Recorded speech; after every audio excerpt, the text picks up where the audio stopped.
normal meditation this morning. I'm having some technical difficulties here at the house, but I wanted to step outside for a moment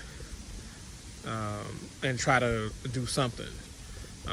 So this morning I would have been coming from the book of Jonah in chapter 4 and going through verses 1 and 10.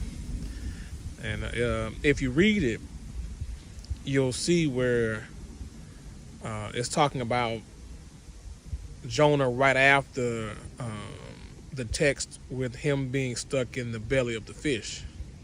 So at that point in the text, Jonah has now done what God asked him to do. And he has gone outside of the city and built a booth to sit there to see whether God is still going to change his mind and judge Nineveh. So now Jonah has halfway done what God asked him to do. He went through and preached a sermon, and the folks actually repented and got right with God. But this didn't make Jonah happy. Jonah didn't want the folks in Nineveh redeemed. He wanted them destroyed. And if you study the text and find out who the people of Nineveh were, you will find that they were the Assyrians and were the enemy of Jonah and his people and had done some evil and brutal things. And so I can imagine that if I was Jonah, I too would have been questioning God, like, why you want me to save them folk? Like, there's nothing redeemable about them. But now God has decided to save them anyway. And Jonah has to sit outside of the city and he's pouting and complaining because God didn't wipe him out or destroy him anyway. And as I read that text this week, it reminded me how so many of us that when God asks us to do something, if we really don't want to do it, we get an attitude about it. We halfway do it. And then just like Jonah, we go sit and pout somewhere and hope that God will see it our way anyway. And then if God doesn't and the folks get blessed and they go on about their lives, we have a hissy fit. Just like Jonah in the text, he had a hissy fit and started complaining and said, God, let me die. Because I don't want to see these folks prosper. Just let me die. It's better for me to die. Because in the text, while Jonah was sitting there complaining, God sent a bush to give him some shade, to give him time to pout and to have his pity party. But when that time was over, God made the bush die and the sun beat on Jonah's head and he sat there and suffered because he wasn't willing to stop pouting and move on with his life. There's a whole lot of us holding on to some stuff that you still pouting about in life and you suffering and you can't figure out why. Well, maybe it's time to put the pity party down and move on with your life. Maybe it's time to move forward in whatever God has asked you to do. You can't sit there forever and just complain and whine. At some point, you got to do something. And I know as we look around the world today, we may ask, well, what am I going to do? No matter what I do, it seems as though things will never change. Well, if you want something to change, you got to be willing to do something about it. We complain about the government, yet we won't get out and go vote. You won't go talk to your local politicians and all this kind of stuff. We just rather sit on our plan and complain and whine because God didn't fix it. We don't realize a lot of times the only way it's going to get fixed is if you go fix it. God will help you fix it, but you got to get off your butt and go fix it. You got to go and do whatever it is that needs to be done and not complain about it. Eventually in the text, Jonah kept complaining, and if you read it, you'll say God asked him, well, why are you mad? You ain't got no reason to be mad. You mad that this bush died and you had to suffer, but you didn't do no work for that bush. I did work for these people. I created them and I redeemed them and I sent you to help me. So you ain't got no reason to be mad.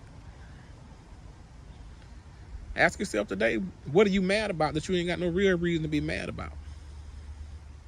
What are you holding on to that you only hurting yourself and not anybody else? A lot of us waste time and energy on stuff, complaining, when that could be better spent trying to help yourself and your church and your community and your family move forward. There are a lot of things we ain't gonna never agree about with folks we see as unworthy or the enemy. Just like God couldn't convince Jonah that the Ninevites, the Assyrians, were worth saving.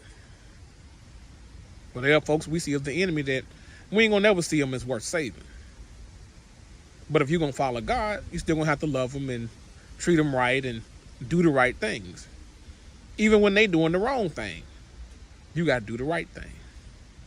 That also requires calling out the wrong thing too, not just sitting on the sidelines complaining about it.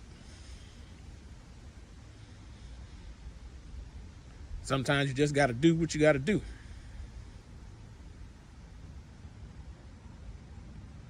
A lot of times we're scared to do what we got to do because we're scared of what's going to happen. Well, again, if you want something different, you got to do something about it. It'll never change. Keep doing the same thing you've been doing. Just like if you want to go somewhere different with God than where you've been, you got to do something different. You got to pray different. You got to fast different. You got to do something that you wasn't doing before. If you want things to change in the government, you got to be willing to go do some stuff you haven't done before. Maybe you need to go talk to some people, help some folks register. Do something. Because sitting at your house on your butt ain't making it any better. It ain't changing nothing. Decide today whether you're going to be like Jonah and keep complaining under the tree or whether you're going to do something about it. Remember, none of us ain't none of us perfect, so let me even go there. All of us fall short of the glory of God every day. So stop worrying about whether other folks are unworthy and whether God's saving them or not. Make sure you've done what God would have you do so that you can get where God would have you go. God's going to save who God wants to save, and that's up to God. Your job is to do your part, whatever God has asked you to do. Not to sit there and pout about it because you don't see him as worthy, because that's not your place. God is the ultimate judge. Jesus tells us in the Bible, the greatest commandments are to love God with all your heart, your mind, and your soul. And then to love your neighbor as you love yourself. Well, we can't love our neighbors when we purposely doing things to put you down and treat you wrong and take away your rights and calling you everything but a child of God. You got to make a decision. Whether you're going to follow God or follow man. Following man means I ain't talking to them folk over there. I don't want to hear nothing they got to say. Following God says, I do everything to treat them right. It don't mean I got to participate in shenanigans or anything like that, but I'm going to do what I'm supposed to do to treat you right. I'm going to treat you with dignity and respect, no matter what you look like, where you're from, who you love. I'm going to do right by you. That's following God. Not making speeches and just talking to folk who agree with you. The job of a so-called Christian is to walk like Christ walked. Again, we ain't gonna never be able to completely do that. But ask yourself, have you done the best job you can? Have you done your best to be like Jesus? To treat folk right, even the ones you don't agree with, that you don't see as worthy, that you don't like them, for this, that, or the other reason. Or ask yourself today, are you too busy being like Jonah, pouting under your plant? Well, that's my little bit for this morning. God bless you and keep you. And hopefully my technical difficulties will be over with next time. I'll see y'all next week.